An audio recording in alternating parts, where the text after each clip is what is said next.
यांना आपण एक सगळा उमेदवार म्हणून पाहताय का? एकमेव असा नेता आहे जो शेतकऱ्यांच्या बांधावर जाऊन शेतकऱ्यांचे अश्रू पुसणारा हा नेता आहे.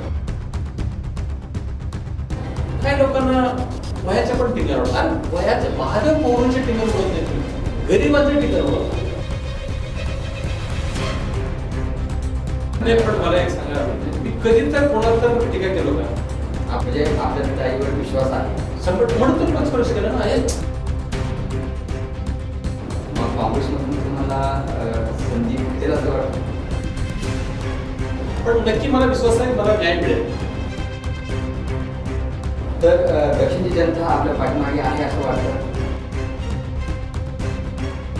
जनता जे ठरवते त्याशी कधीतरी जाणार नक्की. तर बाबा मिस्त्री या कॅटेगरी कशी बघतात? परिवर्तन विकास आघाडीमधून एक नवीन आघाडी सुरू झालेली आहे. म्हणजे काय बेसवर संघटना स्थापन केली ते त्यांनाच माहिती आहे. मार्ग फॉर्मली संतोष पवार यांनी 20 तारखेला विकास करणार आहे दक्षिणमध्ये. तर काँग्रेस पक्षाचे प्रवेश करत तुम्हाला समाजामध्ये समाजासाठी काय लागणार आहे हेच तुम्हाला माहित नाही, तर तुम्ही राजकारण घेताय का? त्यामुळे समाजामधून त्यांची दक्षिणचा भावी आमदार असा उल्लेख करण्यात येतोय.